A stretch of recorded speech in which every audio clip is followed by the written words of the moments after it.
펜트하우스를 팔아버린 할머니의 통쾌한 복수. 새벽 3시의 여왕. 새벽 3시 대한민국 서울 가락시장. 거대한 트럭들이 포효하며 전국 각지의 농산물을 실어 나르고 지게차들이 쉴 새 없이 짐을 옮기며 경고음을 울려댄다. 욕설과 호통, 흥정소리가 뒤섞인 시끄러운 소음 속에서 70대 할머니 박순자는 이곳의 절대 권력자였다. 회장님 오셨습니까? 순자 회장님, 40년간 이 시장 바닥에서 뼈를 묻고 살아온 그녀 앞에서는 덩치 큰 사내들도 허리를 굽혔다. 이미 옥상에 가락시장에서 가장 큰 청과물 도매업체의 여왕이자 한 번 뱉은 말은 반드시 지키는 것으로 유명한 철의 여인. 하지만 오늘은 일요일.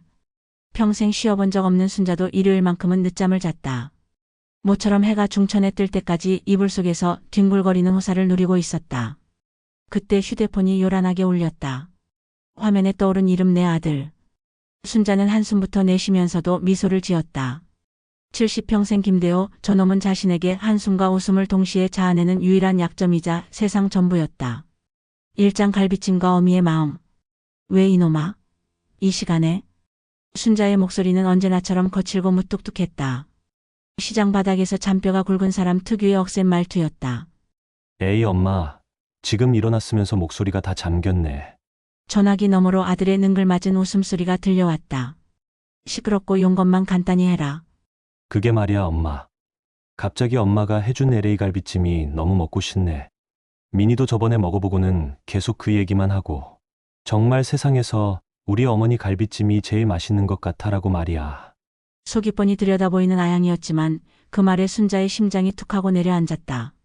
핏줄이라는 게 뭔지 먹고 싶다는 그 한마디에 순자 안의 모든 무뚝뚝함과 피로가 눈 녹듯 사라져버렸다.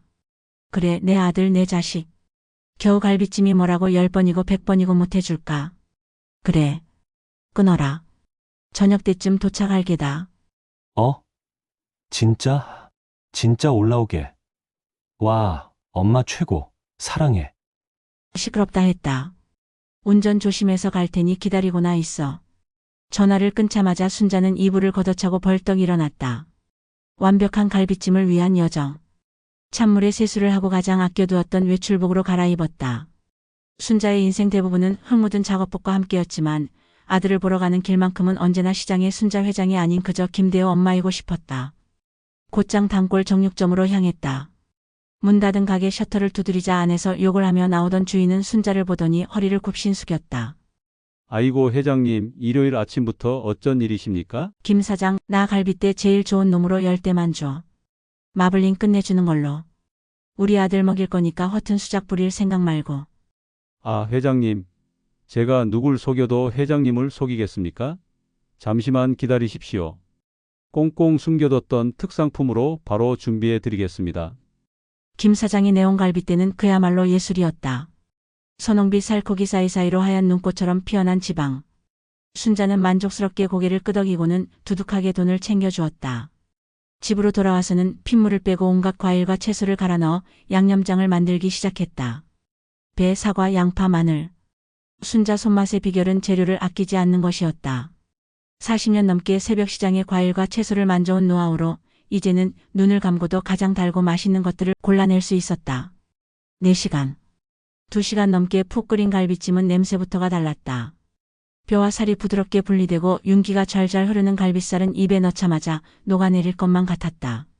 순자는 가장 큰 보온통에 갈비찜을 가득 담고 밑반찬으로 담가뒀던 파김치와 깍두기까지 야무지게 챙겼다. 이장 서울로 향하는 어미의 마음. 고속도로는 유난히 한적했다. 운전하는 내내 순자의 입가에는 미소가 떠나지 않았다. 갈비찜을 보고 기뻐할 아들의 얼굴. 어머니, 정말 맛있어요.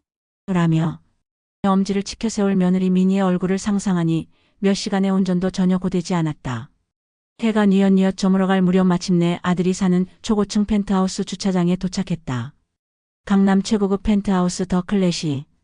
로비부터 번쩍이는 대리석으로 도배된 그곳은 흙과 땀 냄새가 배인 순자의 세상과는 완전히 다른 곳이었다. 하지만 순자는 조금도 위축되지 않았다. 저 펜트하우스, 저 대리석 바닥, 저 모든 것들이 결국 내 손에 굳은 살에서 나온 것이니까. 엘리베이터를 타고 꼭대기층에 내려 거대한 현관문 앞에 섰다. 딩동. 벨을 누르자 잠시 후 문이 열렸다. 그런데 순자 앞에 서 있는 것은 아들이 아니라 잔뜩 찌푸린 표정의 며느리 김민희였다. 3장 첫 번째 균열. 어머니, 연락도 없이 무슨 일이세요? 첫 마디부터 가시가 돋았다. 순자는 애써 미소 지으며 무거운 본통을 들어 보였다. 우리 아들. 아니, 대호 씨가 갈비찜 먹고 싶다고 해서 내가 직접 해왔다. 네? 갈비찜이요? 민희는 질색하는 표정으로 뒷걸음질 쳤다. 순자는 멋쩍게 웃으며 집 안으로 들어서려 했다. 그 순간 민희가 순자 앞을 막아섰다. 어머니, 집안에 냄새 배는데 이런 걸 왜 들고 오세요? 그녀의 목소리는 날카로운 비명에 가까웠다. 순자는 너무 놀라 아무 말도 할 수 없었다. 민희는 한치의 망설임도 없이 부엌으로 성큼 걸어가더니 음식물 쓰레기통 뚜껑을 열었다. 그리고 순자가 새벽부터 정성을 다해 만든 그 갈비찜을, 그 귀한 음식을 단 한 번의 망설임도 없이 그 시커먼 구멍 속으로 처박아 버렸다. 쾅! 세상의 모든 소리가 사라지고 순자의 귀에는 오직 그 소리만이 이명처럼 울렸다. 내 아들이 먹고 싶다던 음식, 내 사랑과 정성이 담긴 음식이 음식물 쓰레기통 속에서 다른 찌꺼기들과 뒤엉키는 그 소리. 순자의 몸에서 피가 차갑게 식어가는 것을 느꼈다. 심장이 쿵하고 바닥으로 떨어지는 것 같았다. 그때까지 순자 인생에서 분노라는 감정은 사치였다. 남편 일찍 여의고 시장 바닥에서 아들 하나 키워내려면 분노할 시간도 슬퍼할 시간도 없었으니까.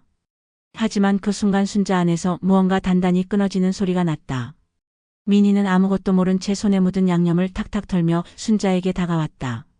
어머니 정말 요즘이 어떤 시대인데 이런 냄새 나는 음식을. 그 순간 거실에서 아들 대호가 나왔다. 엄마 왔어? 근데 무슨 소리야? 대호 씨. 어머니가 글쎄 집에서 냄새 나게 갈비찜 같은 걸 해오셨지 뭐예요? 내가 바로 버렸어요. 민희는 아무렇지 않게 말했고 아들은 그 말을 듣고도 아무 말도 하지 못했다. 그저 순자의 눈치를 살피며 어쩔 줄 몰라 할 뿐이었다. 순자는 그 순간 깨달았다. 저놈은 더 이상 내 아들이 아니구나. 저 여자의 남편, 저 여자의 방패일 뿐이구나. 사장 여관 열쇠와 마지막 모유. 차가워진 순자의 머릿속으로 수만 가지 생각이 스쳐 지나갔다. 그리고 단 하나의 결론에 도달했다. 민희는 아무것도 모른 채 지갑에서 낡고 녹슨 열쇠 하나를 꺼내 순자의 손에 던지듯 쥐어주었다. 그리고 대호 씨가 생각이 짧았네요. 저희 집엔 어머니 주무실 방 없어요. 바로 앞에 허름한 여관 하나 있으니까 짐 들고 그리로 가세요. 아들이 옆에서 기어 들어가는 목소리로 말했다. 민희야, 그건 좀. 민희가 눈을 부라리자 아들은 그대로 입을 꾹 다물어 버렸다. 순자의 평생 수많은 모욕과 멸시를 견디며 살아왔다. 하지만 제 자식 앞에서 제 자식의 아내에게 이런 취급을 당한 것은 처음이었다. 순자는 더 이상 아무 말도 하지 않았다. 제 손에 들린 차갑고 녹슨 쇠뭉치의 감촉을 느끼며 조용히 뒤돌아섰다. 순자의 머리는 그 어느 때보다도 맑고 차갑게 깨어 있었다. 현관문이 닫히기 직전 순자는 들었다. 아, 진짜 저 냄새 어떡할 거야? 빨리 환기시켜. 그 말을 마지막으로 순자 인생의 1막이 끝났다. 이제부터는 2막의 시작이었다.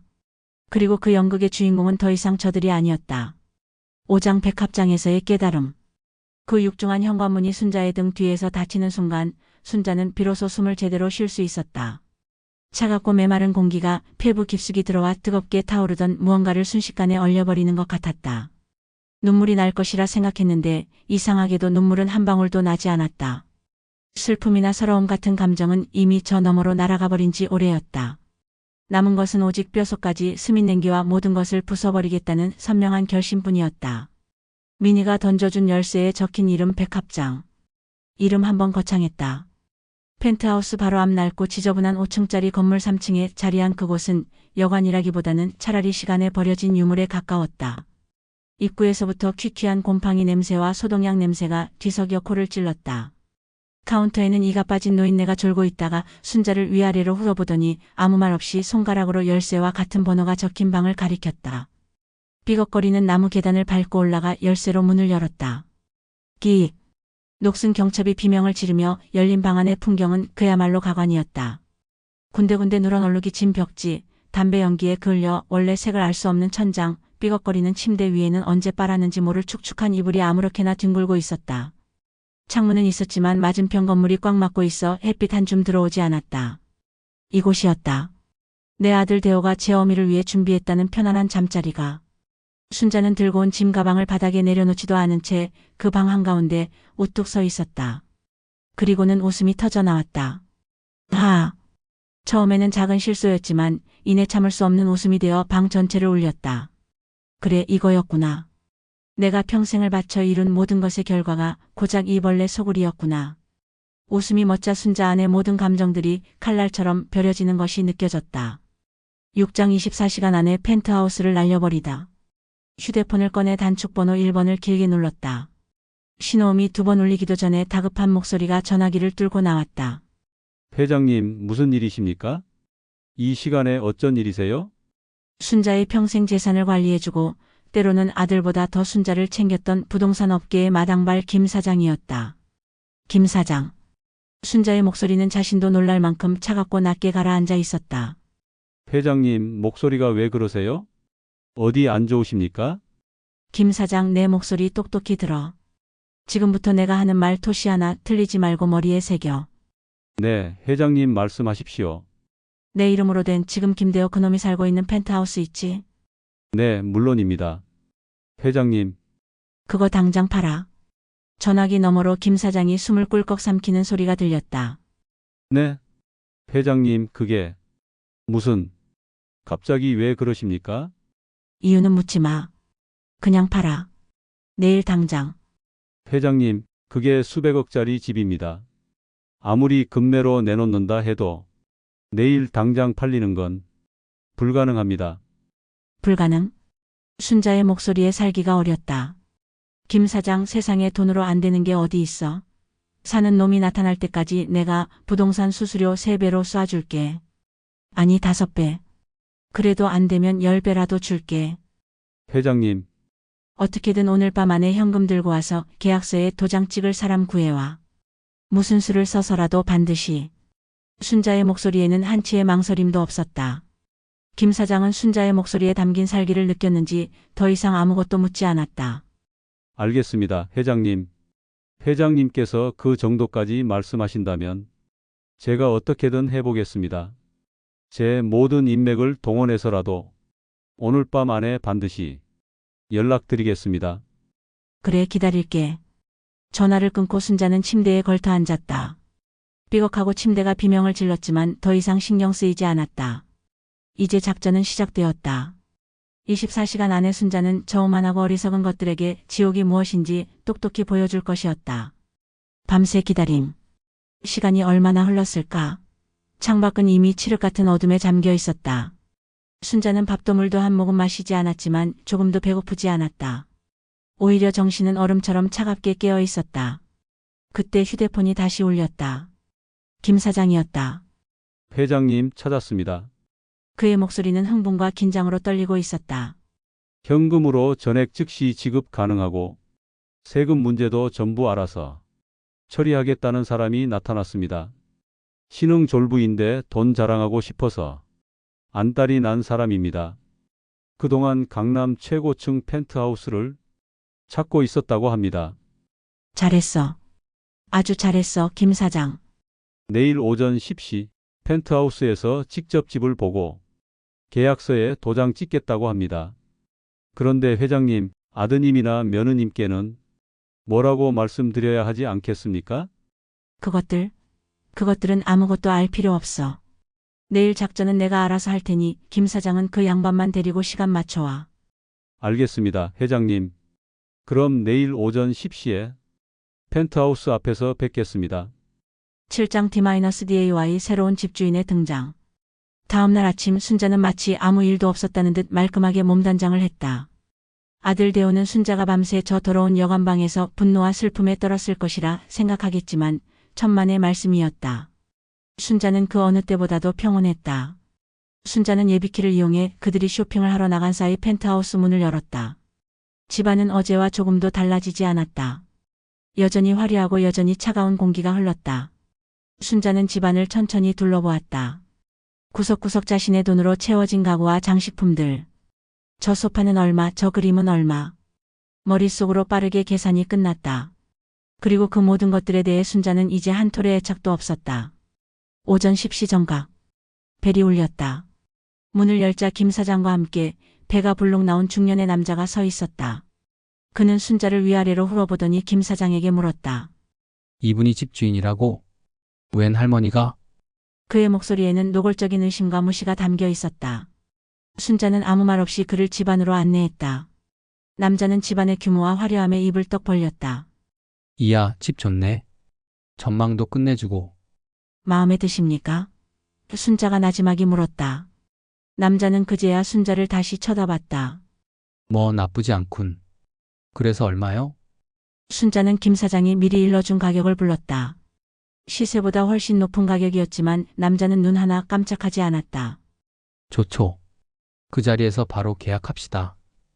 변호사도 다 데리고 왔으니 서류 처리도 바로 끝내버리죠. 그는 마치 시장에서 물건 사듯 수백억짜리 집을 사겠다고 말했다. 순자는 그 자리에서 김 사장이 준비해온 계약서에 이름을 적고 도장을 찍었다.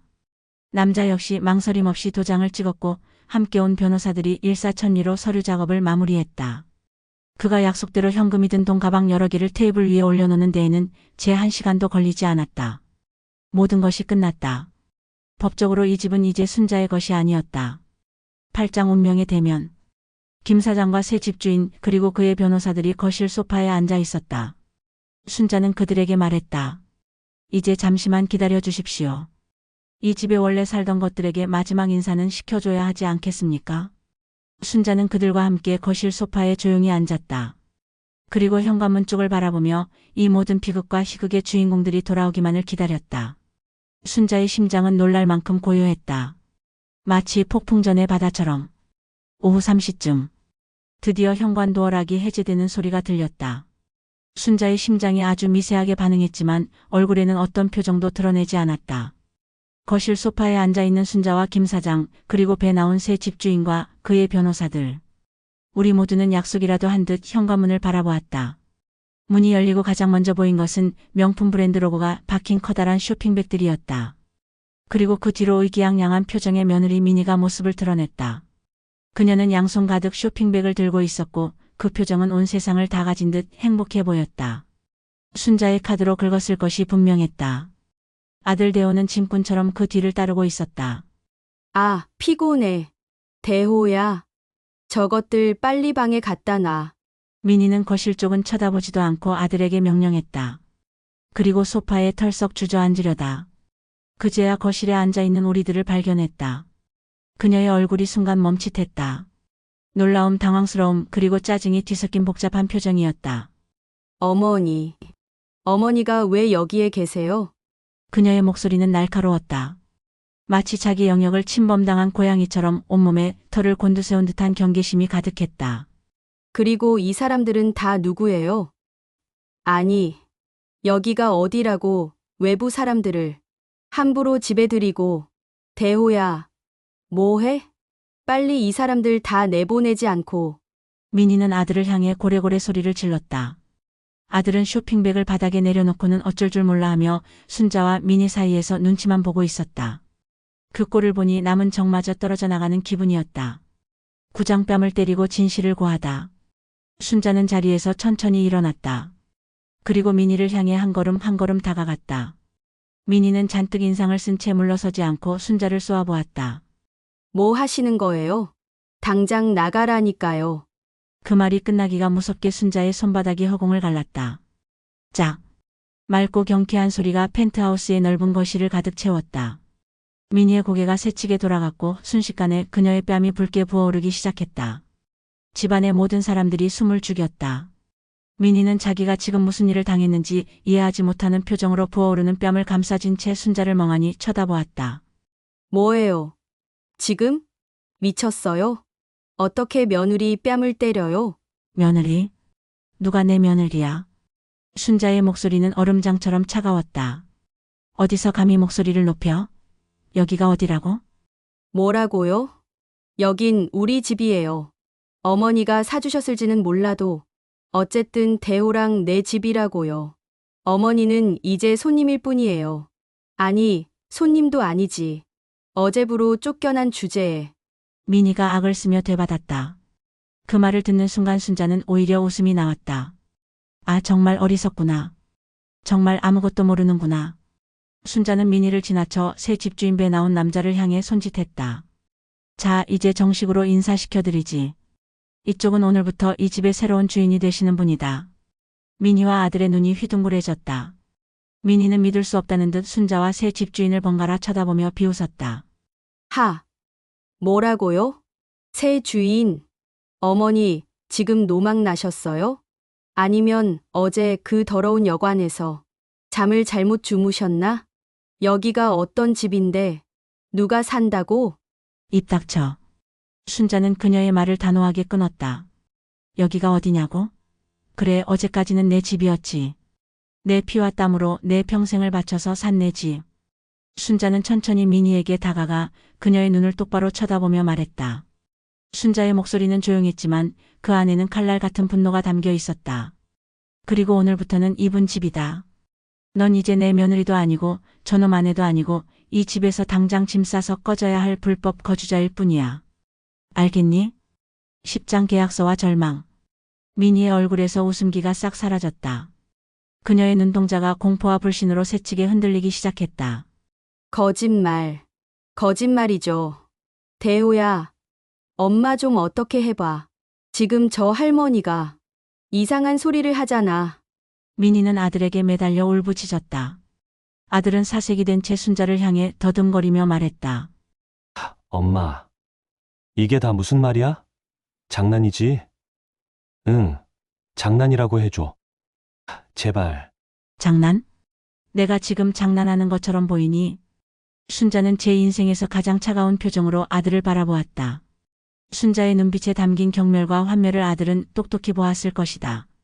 그때 소파에 앉아 이 모든 상황을 즐겁게 구경하던 새 집주인이 육중한 몸을 일으키며 입을 열었다. 그의 목소리는 낮고 거칠어서 듣는 사람을 절로 위축되게 만드는 힘이 있었다. 아줌마, 아저씨, 상황 파악이 잘 안 되나? 본데 내가 친절하게 다시 설명해 주지. 그는 품 안에서 방금 전에 작성한 따끈따끈한 매매 계약서를 꺼내 민희의 얼굴 앞에 흔들어 보였다. 여기 이 집 주인 할머니께서 나한테 이 집을 팔았소. 법적으로 오늘부로. 이 집은 내 소유란 말이지. 당신들은 이제 이 집에 살 권리가 없는 사람들이고. 이해가 되나? 민희는 계약서를 보고도 믿지 못했다. 그녀는 미친 사람처럼 머리를 흔들며 소리쳤다. 아니야. 그럴 리 없어. 이건 사기야. 경찰에 신고할 거야. 당신들 전부 다 사기꾼으로 집어넣을 거라고. 신고? 마음대로 하시오. 새 집주인은 코웃음을 쳤다. 대신 내가 먼저 당신들을 무단 침입죄로 경찰에 신고할 테니 그런 줄 아시오. 그리고 내일 정오까지 당신들 그 더러운 짐쪼가리들 안 빼면 내가 용역 불러서 당신들 명품 가방부터 저 창밖으로 하나씩 다 집어던질 테니까. 그의 말이 끝나자 민희의 다리에 힘이 풀렸는지 그대로 바닥에 주저앉아 버렸다. 그녀가 그토록 자랑스러워하던 대리석 바닥에 처참하게 무너져 내린 것이다. 그녀는 더 이상 악을 쓰지도 울부짖지도 못했다. 그저 텅 빈 눈으로 허공을 바라보며 자신이 방금 무엇을 잃었는지 실감하는 듯 보였다. 11장 아들의 마지막 애원. 아들 대호는 그제야 정신을 차렸는지 순자에게 달려와 바지가랑이를 붙잡고 애원하기 시작했다. 엄마, 내가 잘못했어. 제발, 제발 용서해줘. 내가 민희 대신 사과할게. 응, 제발 이 계약 좀 물어달라고 해줘. 엄마, 제발. 순자는 제 다리에 매달린 아들을 벌레 보듯 쳐다보았다. 그리고는 아무런 감정도 담기지 않은 목소리로 말했다. 더러운 손 치워. 그 말과 함께 순자는 제 다리를 뿌리쳤다. 아들은 힘없이 바닥으로 굴러떨어졌다. 엄마. 그럼 우리는 어디서 살아? 바닥에 쓰러진 채로 대호가 간신히 물었다. 그게 내가 알 바냐? 내 힘으로 알아서 살아. 이제부터는. 순자는 더 이상 그들을 쳐다보지도 않고 김 사장과 새 집주인을 향해 고개를 돌렸다. 이제 볼 일은 다 끝난 것 같으니 이만 가보겠습니다. 나머지는 김 사장이 알아서 처리해 줄 겁니다. 순자는 자신이 이곳에 처음 가져왔던 짐 가방을 챙겨 들고 뒤도 돌아보지 않은 채 현관으로 향했다. 제 등 뒤로 아들의 처절한 울음소리와 민희의 텅 빈 흐느낌이 들려왔지만 순자의 발걸음을 멈추게 하지는 못했다. 그 끔찍했던 펜트하우스를 나서며 순자는 맑은 서울의 하늘을 보았다. 제 마음도 저 하늘처럼 아주 오랜만에 구름 한 점 없이 맑게 개어 있었다. 12장 호텔에서의 여유. 펜트하우스를 나온 순자는 곧장 김 사장이 잡아준 최고급 호텔 스위트룸으로 향했다. 어젯밤의 그 더러운 여관방과는 하늘과 땅 차이였다. 푹신한 소파에 몸을 기대고 창밖을 내다보니 방금 전 자신이 빠져나온 그 펜트하우스가 저 멀리 장난감처럼 보였다. 순자는 그곳에서 벌어지고 있을 아수라장을 상상하며 차갑게 식은 커피를 한 모금 마셨다. 얼마 지나지 않아 김 사장에게서 전화가 걸려왔다. 그의 목소리는 여전히 흥분이 가시지 않은 상태였다. 회장님, 지금 난리도 아닙니다. 새 집주인 양반 성격이 보통이 아니더군요. 아드님과 며느님이 계속해서 매달리자 정말로 용역업체에 전화를 걸어버렸습니다. 30분 내로 도착해서 저것들 싹 다 끌어내라고 소리치는데 와, 저도 간담이 서늘했습니다. 그래서 그놈들은 어떻게 됐어? 며느님은 거의 실신 직전이고 아드님은 계속해서 회장님께 잘못했다고 빌고만 있습니다. 결국 새 집주인 양반이 내일 정오까지 말미를 줄 테니 그때까지 눈앞에서 사라지지 않으면 사람 취급 안 할 줄 알라고 최후 통첩을 하고는 나가버렸습니다. 그래, 잘 됐네. 순자의 대답은 짧고 건조했다. 김 사장은 잠시 머뭇거리다 조심스럽게 물었다. 회장님, 정말 괜찮으시겠습니까? 아무리 그래도 아드님인데. 김 사장, 다시는 그놈을 내 앞에서 아들이라고 부르지 마. 내 아들은 어제 내 음식을 쓰레기통에 처박고 내 어미를 여관으로 내쫓는 걸 방관했을 때 이미 죽었어. 순자의 목소리에 담긴 냉기에 김 사장은 더 이상 아무 말도 하지 못했다. 13장 이사 트럭과 몰락. 다음 날 정오가 되기 직전 순자는 호텔방에서 그들이 사는 동네가 내려다 보이는 창가에 섰다. 그리고 얼마 지나지 않아 순자의 예상대로 장면이 펼쳐졌다. 펜트하우스 건물 앞에 이사짐센터 트럭 한 대가 서더니 직원들이 아들 내외의 짐을 상자에 담아 무심하게 실어 나르기 시작했다. 아니, 실어 나른다기보다는 거의 던지다시피 했다. 그들이 그토록 자랑스러워하던 최고급 가구와 명품 옷가지들이 길바닥에 아무렇게나 내던져졌다. 잠시 후 미니가 초췌한 모습으로 건물 밖으로 나왔다. 그녀는 어젯밤 입고 있던 그 옷 그대로였고 머리는 산발이 된 채였다. 그녀는 길바닥에 쌓인 자기 짐들을 보더니 갑자기 이성을 잃은 듯 소리를 지르기 시작했다. 안 돼. 내 가방, 내 구두. 조심해서 다뤄요. 그거 얼마짜린 줄 알아? 하지만 이사짐센터 직원들은 들은 척도 하지 않았다. 그 모습은 마치 모든 것을 잃은 여왕이 성벽 꼭대기에서 절규하는 것처럼 처량하고 우스꽝스러웠다. 고지의 아들도 빈 표정으로 따라 나왔다. 그는 아무 말 없이 그저 망연자실한 표정으로 자기들의 세간이 쓰레기처럼 트럭에 실리는 것을 지켜보고만 있었다. 순자는 그 광경을 더 이상 지켜보지 않았다. 이미 제 복수는 끝났으니까. 나머지는 그들이 스스로 자멸하는 과정일 뿐이었다. 14장 마지막 전화와 결별. 그날 저녁 순자의 휴대폰이 미친 듯이 울리기 시작했다. 발신자는 내 아들로 저장되어 있던 그 번호였다. 순자는 한참을 망설이다 전화를 받았다. 마지막으로 그놈의 목소리를 듣고 이 지긋지긋한 인연을 완전히 끊어내고 싶었기 때문이다. 여보세요? 엄마. 엄마. 나 대호야. 엄마. 제발 나 좀 살려줘. 전화기 너머로 절박한 울음소리가 들려왔다. 이제 와서 내가 뭘 어떻게 살려주니? 내 인생은 너 스스로 사는 거지. 엄마. 내가 잘못했어. 내가 정말 죽을 죄를 지었어. 엄마가 그 갈비찜 들고 왔을 때, 미니가 그거 버렸을 때, 내가 막았어야 했는데, 엄마 여관으로 보낼 때, 내가 죽기 살기로 뜯어말렸어야 했는데, 내가 못나서, 내가 바보 같아서 그랬어. 엄마, 제발 용서해줘. 용서. 순자는 아주 오랜만에 아들의 이름을 다정하게 불렀다. 하지만 그 목소리는 그 어떤 호통보다도 차가웠다. 대호야. 내가 정말로 잘못한 게 뭔지 아니? 엄마. 내가 잘못한 건 그걸 막지 못한 게 아니야. 내가 어미가 평생을 바쳐 이룬 세상 위에서 아무런 노력도 없이 왕처럼 굴며 살아온 내 인생 전부가 잘못된 거야. 내가 잘못한 건 내가 지금껏 살아온 방식 그 자체라고. 엄마. 미니. 그 아이 탓하지 마라. 그 아이는 그저 자기 욕망에 충실했을 뿐이야. 그런 하찮은 욕망에 내 어미를 팔아넘긴 건 바로 너 자신이다. 순자의 말은 비수처럼 아들의 심장에 꽂혔을 것이다. 전화기 너머로 한참 동안 아무 소리도 들려오지 않았다. 그저 아들의 거친 숨소리와 억눌린 흐느낌만이 들려올 뿐이었다. 한참의 침묵 끝에 아들이 간신히 입을 열었다. 그럼. 난 이제 어떻게 살아, 엄마. 나 이제 정말 아무것도 없어. 집도 돈도. 민희도 다 떠났어. 그러게 이제 어떡하면 좋으니? 순자는 진심으로 안타깝다는 듯이 말했다. 이제부터는 내 힘으로 살아야지.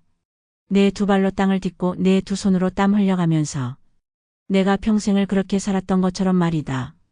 그게 내가 받아야 할 벌이고 내가 속죄할 수 있는 유일한 방법이다. 엄마. 다시는 나한테 전화하지 마라. 그리고 다시는 내 눈앞에 나타나지도 마. 나는 이제 너 같은 아들 둔 적 없으니까. 그 말을 끝으로 순자는 미련 없이 전화를 끊었다. 그리고 곧바로 그 번호를 수신 차단 목록에 넣어버렸다. 순자의 손가락이 화면을 누르는 그 짧은 순간 심장이 아주 조금 아팠던 것 같기도 했다. 하지만 괜찮았다. 썩은 살을 도려낼 때는 원래 아픈 법이니까. 모든 것이 끝났다. 길고 길었던 지긋지긋했던 모자의 인연이 그렇게 완전히 끝이 났다. 15장 가락시장으로의 복귀. 서울의 밤은 화려했지만 순자에게는 맞지 않는 옷처럼 어색하고 불편했다. 최고급 호텔 스위트룸의 침대는 구름처럼 푹신했지만 순자의 몸은 조금도 쉴 수 없었다. 평생을 딱딱한 시장 바닥과 흙먼지 속에서 살아온 순자에게 이런 과도한 편안함은 오히려 독과 같았다. 순자는 동이특이 무섭게 마치 오랫동안 갇혀있던 새가 창문을 향해 돌진하듯 그곳을 빠져나왔다.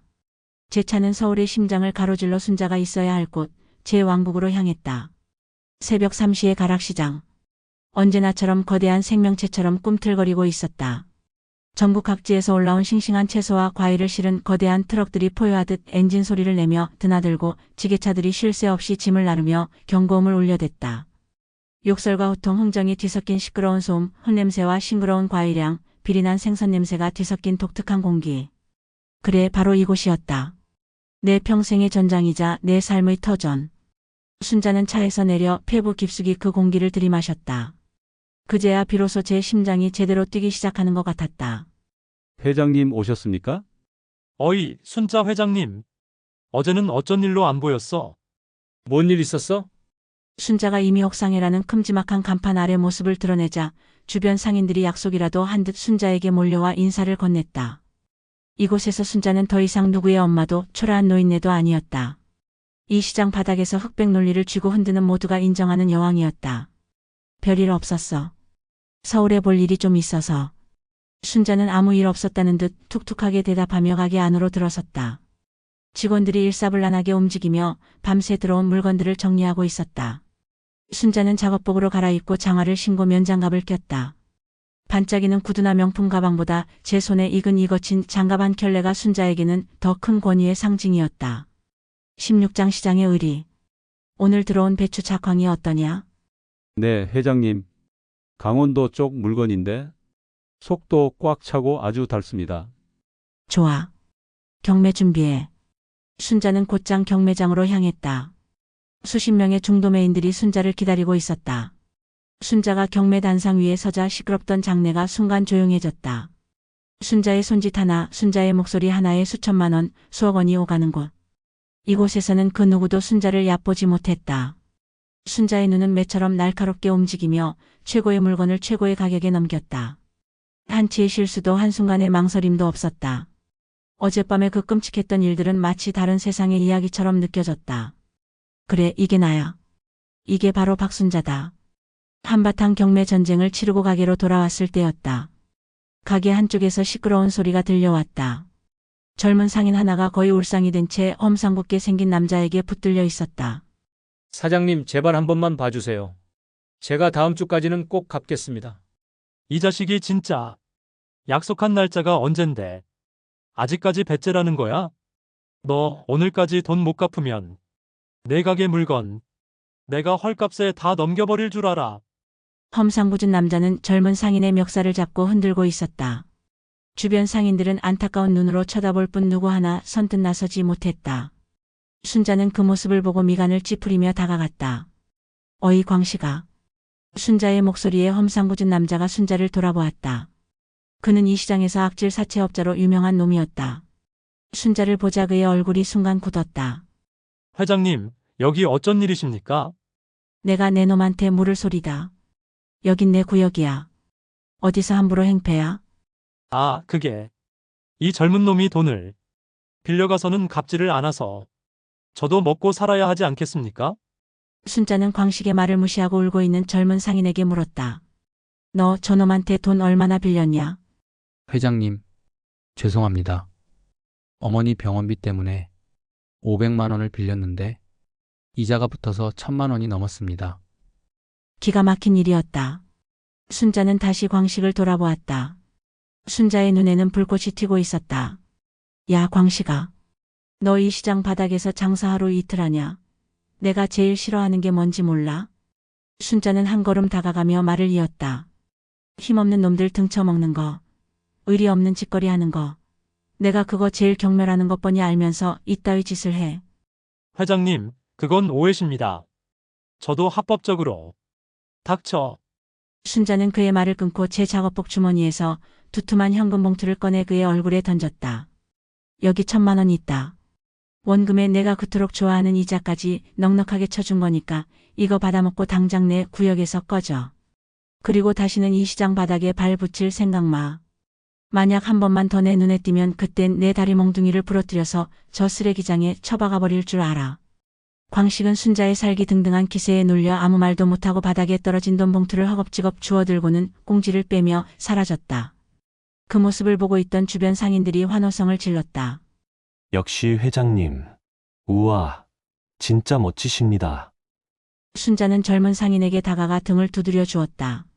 너 이놈아, 앞으로 힘들면 나한테 먼저 와. 어디서 저런 쓰레기 같은 놈한테 손을 벌려? 그리고 이 돈은 나중에 내가 장사 잘해서 나보다 더 어려운 놈 생겼을 때 대신 갚아. 알았냐? 회장님, 정말 감사합니다. 정말 감사합니다. 젊은 상인은 순자의 손을 붙잡고 엉엉 울었다. 순자는 그 모습을 묵묵히 지켜보다 다시 가게로 돌아왔다. 의리. 그것은 순자가 이 험한 시장 바닥에서 평생을 지켜온 유일한 신념이었다. 그런데 정작 제 피를 나눈 아들놈은 그 의리를 헌신짝처럼 버렸다. 씁쓸한 마음이 목구멍까지 차올랐다. 17장 연락처에서 지워진 아들. 사무실로 들어와 의자에 앉아 온몸에 피로가 몰려왔다. 그때 주머니 속에서 휴대폰이 진동하기 시작했다. 화면에는 내 아들이라는 글자가 떠 있었다. 어젯밤 이후로 수십 통 더 걸려온 전화였다. 순자는 그 번호를 가만히 내려다보았다. 제 인생의 모든 기쁨이자 슬픔이었던 그 이름. 순자는 잠시 망설였다. 하지만 이내 결심한 듯 통화 버튼이 아닌 거절 버튼을 눌렀다. 그리고는 곧장 연락처로 들어가 내 아들이라는 이름을 찾아 길게 눌렀다. 화면에 연락처를 삭제하시겠습니까? 라는 문구가 떴다. 순자는 아주 잠깐 동안 망설였다. 제 손가락이 떨려왔다. 이 버튼을 누르면 정말 모든 것이 끝나는 것이었다. 제 인생에서 김대호라는 존재를 제 손으로 완전히 지워버리는 것이었다. 하지만 이내 순자의 머릿속으로 어제의 그 장면이 스쳐 지나갔다.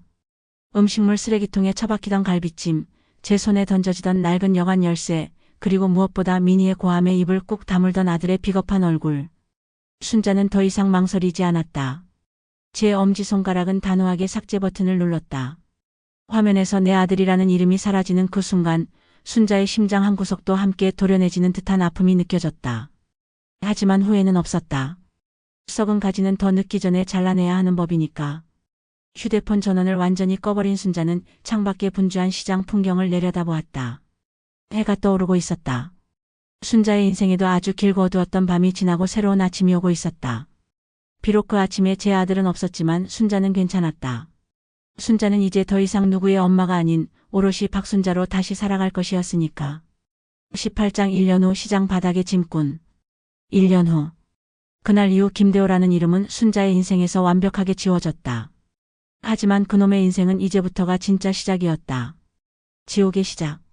어머니라는 거대한 방패막과 돈이라는 안락한 성벽이 사라진 세상은 대호에게는 너무나도 가혹하고 잔인한 곳이었다. 대호는 가진 돈을 탈탈 털어 신림동 고시촌 구석에 있는 허름한 고시원의 쪽방 하나를 간신히 구했다. 창문도 없는 사람이 겨우 돌아 누울 수 있는 한평 남짓한 공간. 문을 열면 바로 침대였고 침대에 앉으면 책상에 무릎이 닿는 곳이었다.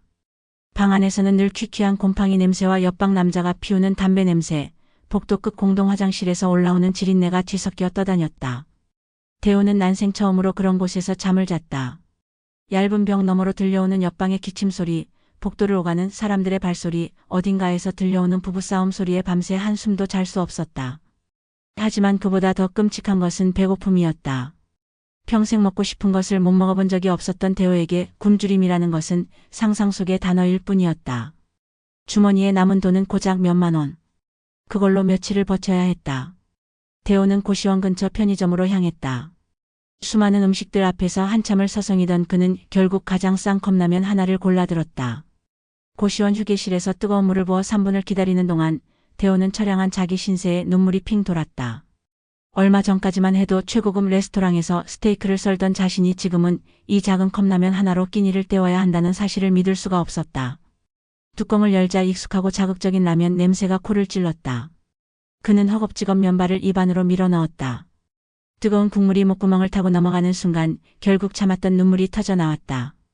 그것은 서러움의 눈물이었다. 왜 내가 이런 대접을 받아야 하는가? 어머니는 어떻게 나한테 이럴 수 있는가? 모든 것이 원망스러웠다. 하지만 뜨거운 라면 국물과 함께 눈물을 삼키는 동안 아주 희미하게 다른 감정이 싹트기 시작했다. 이것이 세상의 맛이구나. 이것이 돈이 없을 때의 비참함이구나. 그는 난생 처음으로 어머니가 평생을 살아왔을 그 치열하고 고단한 세상의 한 조각을 맛보고 있었다. 가락시장으로 온 아들. 몇 달 후 대호는 건설 현장 일을 그만두었다. 하지만 그가 찾아간 곳은 다른 일자리가 아니었다. 다름 아닌 가락시장이었다. 그는 순자에게 용서를 구하러 온 것이 아니었다. 이 거대하고 혼란스러운 시장의 가장 밑바닥 짐꾼이 되기 위해 찾아온 것이었다. 가진 돈을 탈탈 털어 낡은 손수레 하나를 구하고 시장 관리소에 등록하여 하루 벌어 하루 먹고 사는 짐꾼의 삶을 시작했다. 그놈은 어머니의 세계를 이해하고 싶었던 것이다. 자신이 그토록 당연하게 누려왔던 모든 것들이 어떤 땀과 눈물로 이루어진 것인지 제 눈으로 직접 확인하고 싶었던 것이다. 그것은 용서를 구하기 이전에 자기 자신을 용서하기 위한 처절한 몸부림이었다. 19장 어미의 은밀한 보살핌. 순자는 2층 사무실 창문 너머로 아들의 모습을 종종 볼 수 있었다. 새벽 5시 아직 어둠이 짙게 깔린 시간에 낡은 작업복 차림의 대호는 다른 짐꾼들과 함께 시장 구석에서 담배를 피우며 이를 기다렸다. 한때 최고급 양복만 입던 놈이었는데 이제는 몸에 맞지도 않는 남의 옷을 얻어 입은 영락없는 시장 노동자였다. 일이 시작되면 대호는 누구보다 필사적으로 움직였다. 자기 몸보다 더 큰 배추 상자를 어깨에 지고 위태롭게 흔들리면서도 이를 악물고 창고까지 날랐다. 그의 이마에서는 땀이 비오듯 흘렀고 입에서는 거친 숨소리가 터져 나왔다. 다른 베테랑 짐꾼들에 비해 요령도 힘도 부족한 대호는 늘 남들보다 2배는 더 움직여야 했다. 순자는 그 모습을 창문 너머로 가게의 CCTV 화면으로 하루도 빠짐없이 지켜보았다. 마음이 찢어지는 것 같았다. 당장이라도 달려내려가 그만해라, 이 미련한 놈아. 라고 소리치고 싶었다.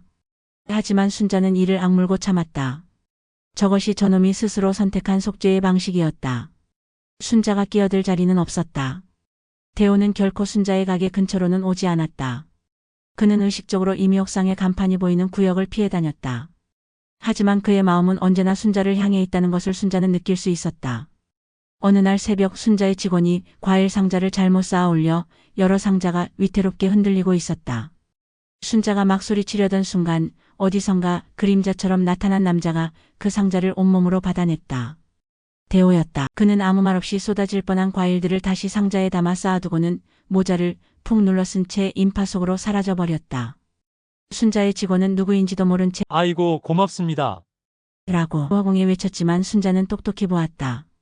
제 아들이었다. 그런 일은 한두 번이 아니었다. 비오는 날이면 순자의 가게 앞에 미끄러운 배추 잎들을 말없이 치워놓고 가기도 했고 무거운 짐을 옮기는 순자 가게 아주머니 직원의 수레를 뒤에서 몰래 밀어주고 사라지기도 했다. 그는 그렇게 자신의 존재를 드러내지 않은 채 순자 왕국의 가장 낮은 곳에서 묵묵히 자신의 죄를 씻어내고 있었다. 시장 상인들 중 몇몇은 그가 순자의 아들임을 눈치챘다. 그들은 순자에게 와서 조심스럽게 물었다. 회장님, 저기 저 젊은 친구 혹시 아드님 아닙니까? 순자는 그때마다 모진 말로 내쳤다. 나한테 아들 없어. 죽었어.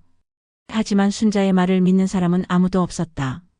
그들은 그저 조용한 제 마음을 이해한다는 듯 더 이상 묻지 않고 돌아가곤 했다. 겨울날의 봄보. 계절이 바뀌고 살을 애는 듯한 겨울이 찾아왔다. 가락시장의 새벽은 그야말로 냉동고나 다름없었다.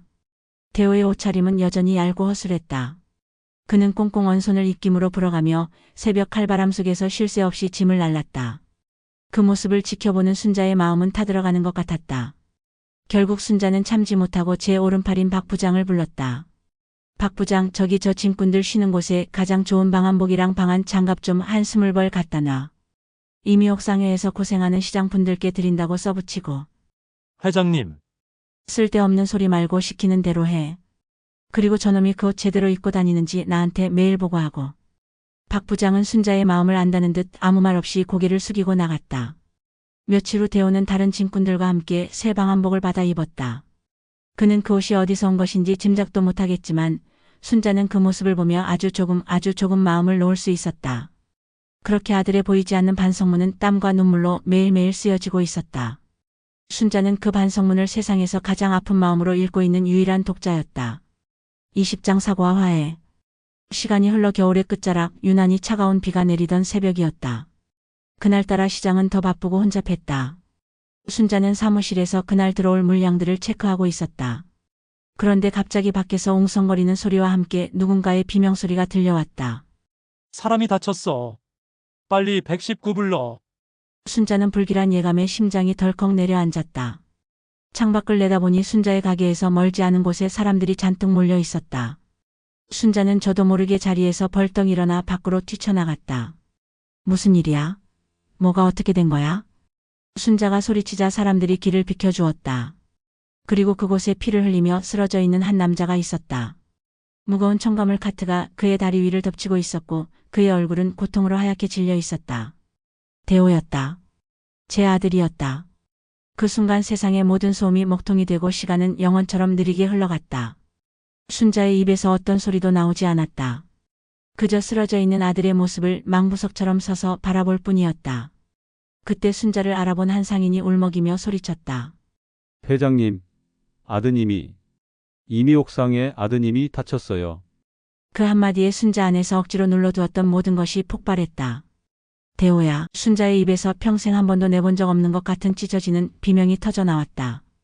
순자는 사람들을 미친 듯이 밀치고 아들에게 달려갔다. 순자의 눈에는 아무것도 보이지 않았다. 빗물인지 눈물인지 모를 뜨거운 것이 뺨을 타고 흘러내렸다. 비켜. 다들 비켜. 이것 좀 치워. 빨리. 순자가 울부짖자 주변 상인들이 정신을 차리고 달려들어 아들의 다리를 짓누르고 있던 무거운 카트를 함께 들어 올렸다. 드러난 아들의 다리는 끔찍한 모습으로 뒤틀려 있었다. 순자는 차가운 빗물이 고인 바닥에 무릎을 꿇고 아들의 얼굴을 감싸 안았다. 대호야. 정신 좀 차려봐. 엄마야, 엄마가 왔어. 눈 좀 떠봐, 이놈아. 아들은 고통 속에서 희미하게 눈을 떴다. 그리고 순자를 보자 그의 눈에서 눈물 한 방울이 주르륵 흘러내렸다. 그는 무언가 말하려 했지만 입에서는 신음소리만 새어나올 뿐이었다. 말하지 마. 아무 말도 하지 마. 괜찮아, 괜찮을 거야. 엄마가 있잖아. 고지어 구급차가 요란한 사이렌 소리를 울리며 시장 안으로 들어왔다. 병원에서의 재회. 구급대원들이 들것을 들고 달려왔고 순자는 아들의 손을 꼭 잡은 채 한시도 떨어지지 않았다. 아들이 들것에 실려 구급차 안으로 옮겨지는 동안 순자는 미친 사람처럼 외쳤다. 우리 아들 살려내. 무슨 수를 써서라도 반드시 살려내라고. 순자는 구급차 조수석에 올라탔다. 차가 병원을 향해 질주하는 동안 순자는 뒷좌석에서 응급처치를 받고 있는 아들의 모습을 하염없이 바라보았다. 지난 1년간 순자는 저놈을 아들이 아니라고 죽은 자식이라고 스스로에게 수없이 되뇌었다. 하지만 아니었다. 저놈은 여전히 제 심장이었고 제 숨이었고 제 세상의 전부였다. 순자가 그동안 쌓아 올렸던 모든 분노와 결심은 아들의 피 앞에서 모래성처럼 허무하게 무너져 내렸다. 수술실 앞에서. 병원은 전쟁터나 다름없었다. 아들은 곧장 응급실로 실려 들어갔고 순자는 수술실 앞 복도에서 기다려야 했다. 얼마나 시간이 흘렀을까? 순자의 평생이 그 몇 시간 속에 응축되어 있는 것 같았다. 순자의 머릿속은 온통 후회와 자책으로 가득했다. 내가 조금만 더 빨리 손을 내밀었더라면, 내가 저놈을 용서했더라면, 이 모든 것이 다 내 모진 마음 때문인 것만 같았다. 수술실 문이 열리고 의사가 나왔다. 순자는 달려가 의사의 팔을 붙잡고 물었다. 우리 아들은요? 우리 아들 괜찮은 거죠? 네, 수술은 잘 끝났습니다. 다행히 뼈가 완전히 부러지지 않아서 몇 달간 깁스를 하고 재활 치료를 받으면 다시 걸을 수 있을 겁니다. 정말 천운이었습니다. 의사의 말에 순자의 다리에서 힘이 풀려 그대로 복도 바닥에 주저앉아 버렸다. 안도감에 참았던 눈물이 폭포수처럼 쏟아져 나왔다. 순자는 어린아이처럼 한참을 그렇게 소리내어 울었다. 21장 병실에서의 진짜 화해. 아들은 병실로 옮겨졌다. 아직 마취에서 깨어나지 못한 아들의 얼굴은 창백했지만 평온해 보였다. 순자는 아들의 침대 옆에 의자를 끌어다 놓고 밤새 그의 곁을 지켰다. 순자는 아들의 손을 가만히 잡아보았다. 예전에는 희고 부드럽기만 했던 그 손은 이제 굳은 살이 박이고 상처투성이인 투박한 노동자의 손이 되어 있었다. 순자는 그 거친 손을 제 두 뺨에 부비며 한없이 눈물을 흘렸다. 이것이 바로 내 아들이 땀으로 써내려간 길고 긴 반성문이었다. 깨어난 아들. 다음 날 아침 아들은 긴 잠에서 깨어났다. 그는 천천히 눈을 뜨고 낯선 병실의 천장을 한참 동안 바라보았다. 그리고는 고개를 돌려 자기 손을 잡은 채 뜬 눈으로 밤을 새운 순자를 발견했다. 그 순간 아들의 눈동자가 새치게 흔들렸다. 그는 무언가 말하려 했지만 목이 메는지 아무 소리도 내지 못했다. 그저 그의 까만 눈에서 굵은 눈물방울이 베개를 적시며 흘러내릴 뿐이었다. 엄마. 1년 만에 아들은 처음으로 순자를 불렀다. 그 한마디에 순자의 심장은 다시 한번 무너져 내렸다. 그래, 나다. 내 엄마다. 엄마. 내가 잘못했어. 아들은 어린아이처럼 울기 시작했다. 죄송하다는 말도 용서해달라는 말도 아니었다. 그저 자기가 잘못했다는 그 한마디. 그 말 속에는 지난 1년간 그가 겪었을 모든 고통과 후회, 그리고 어머니에 대한 그리움이 담겨 있었다. 순자는 그런 아들을 보고 눈물을 닦았다. 그리고는 제 안의 슬픔과 연민을 꾹 눌러 담고 다시 가락시장의 여왕 박순자로 돌아왔다. 시끄러워, 이놈아. 여기가 어디라고 이렇게 시끄럽게 울어. 순자의 목소리는 여느 때처럼 우렁차고 거칠었다. 아들은 순자의 호통에 울음을 뚝 그치고 놀란 눈으로 순자를 쳐다보았다. 이 멍청한 놈아. 정신 똑바로 안 차리고 다니니까 이 꼴이 나지. 밥은 굶지 말라고 내가 뒤를 봐줬더니 이제는 몸까지 상하게 해. 너 아주 그냥 내 속을 몽땅 새까맣게 태워버리려고 작정을 했구나. 일어나면 죽을 줄 알아. 순자는 아들을 향해 온갖 욕을 섞어가며 호통을 쳤다. 하지만 순자의 눈에서는 눈물이 흐르고 있었고 순자의 입가에는 희미한 미소가 걸려 있었다. 아들은 그런 순자의 모습을 가만히 보더니 덩달아 웃기 시작했다. 눈물 범벅이 된 얼굴로 세상에서 가장 행복한 미소를 지었다. 그것은 세상에서 가장 이상한 화해의 순간이었다. 미안하다는 말도 괜찮다는 말도 없었지만 우리는 알고 있었다. 우리의 길고 길었던 겨울이 끝나고 드디어 봄이 오고 있다는 것을. 순자의 그 거친 호통은 세상에서 가장 따뜻한 용서의 말이었다. 22장 새로운 시작.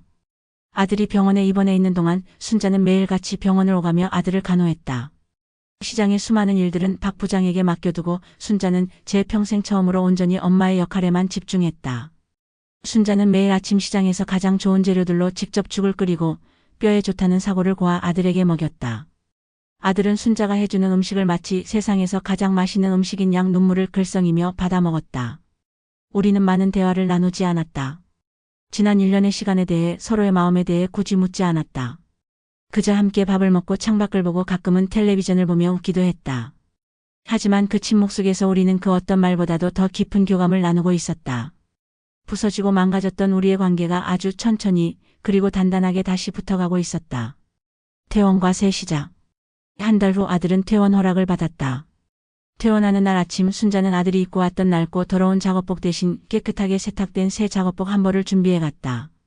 이거 입어라. 엄마, 이건. 이미 옥상의 사람은 이런 거 안 입어. 순자는 아들이 입고 있던 환자복과 그가 시장에서 입었던 낡은 옷들을 모아 쓰레기통에 버렸다. 그것은 하나의 의식이었다. 과거의 모든 잘못과 고통을 쓰레기통에 버리고 이미 옥상의 사람으로 내 아들로 다시 태어나는 의식. 아들은 아무 말 없이 순자가 준 새 옷으로 갈아입었다. 아직은 조금 헐렁했지만 그 모습은 제법 듬직해 보였다. 시장으로의 복귀. 가락시장으로 돌아온 첫날 상인들은 모두 자기 일처럼 기뻐하며 아들을 반겨주었다. 아이고, 대호야. 이제 괜찮은 거야? 고생 많았다. 젊은 친구, 이제 어머니 속 그만 썩이고. 아들은 어색하게 웃으며 연신 고개를 숙였다. 순자는 그런 아들을 데리고 이미 옥상의 가게 안으로 들어섰다. 그리고는 가게 구석에 있던 빗자루 하나를 아들의 손에 쥐어 주었다. 오늘부터 내가 할 일이다. 가게 앞부터 쓸어라. 구석구석 먼지 하나 없이. 손님들이 드나드는 곳인데 더러워서야 쓰겠냐? 아들은 조금도 불평하지 않았다. 그는 그저 묵묵히 고개를 끄덕이고는 빗자루를 들고 가게 밖으로 나갔다.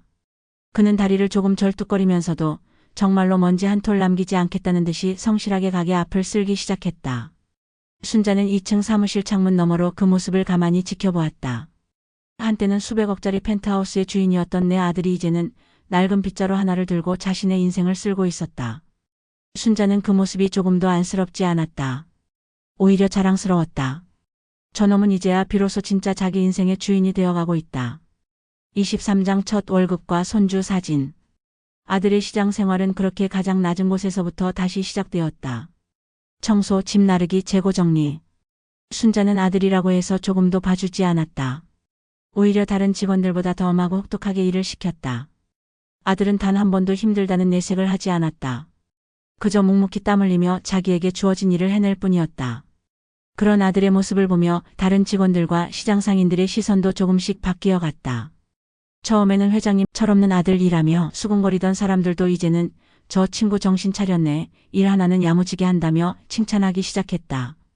한 달이 지났다. 순자는 아들을 사무실로 불렀다. 그리고 미리 준비해둔 월급 봉투를 아들에게 건넸다. 첫 월급이다. 아들은 떨리는 손으로 봉투를 받아들었다. 봉투를 열자 그 안에는 빳빳한 현금과 함께 아주 작은 사진 한 장이 들어 있었다. 돌이 막 지난 듯한 포동포동한 볼살의 사내아이 사진이었다. 순자의 손주였다. 순자가 사람을 시켜 몰래 찍어온 사진이었다. 아들은 돈보다도 그 사진을 먼저 집어들었다. 그는 한참 동안 제 손주, 아니 자신의 아들의 얼굴에서 눈을 떼지 못했다. 그의 눈이 다시 붉어졌다.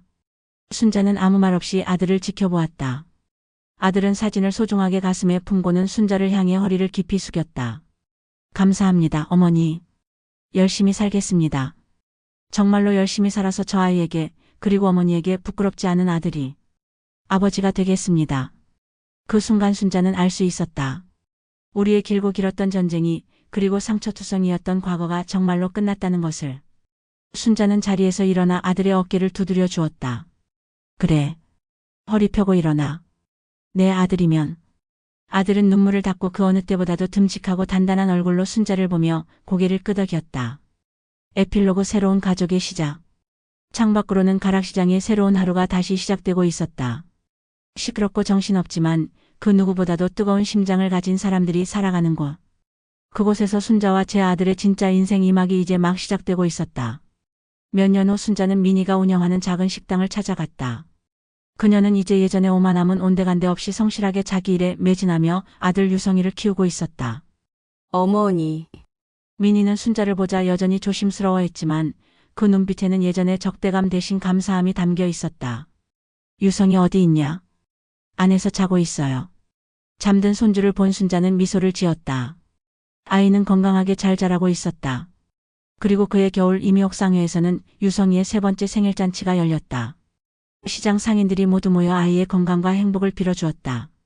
대호는 이제 순자의 오른팔이 되어 시장 일을 척척 해내고 있었고 민희는 자신만의 작은 성공을 이뤄가고 있었다. 순자는 제품에 안겨방긋 웃는 손주를 보며 생각했다. 가족이라는 것은 깨졌다고 해서 끝나는 것이 아니다. 다른 모양으로 다른 이름으로 얼마든지 다시 시작될 수 있는 것이다. 제 옆에는 이제 듬직한 아들이 서 있고 제 품에는 사랑스러운 손주가 안겨 있었다. 그리고 저 멀리 자신의 인생을 새로 써나가는 한 젊은 어미가 있었다. 이것이 바로 순자 인생의 마지막 페이지를 장식할 새로운 가족 사진이었다. 돈이 사라지면 모든 것이 끝날 것 같지만 진짜 가족은 모든 것을 잃어도 다시 만들어갈 수 있다. 그것이 바로 핏줄의 힘이다. 마이너스 가락시장 여제 박순자의 마지막 말.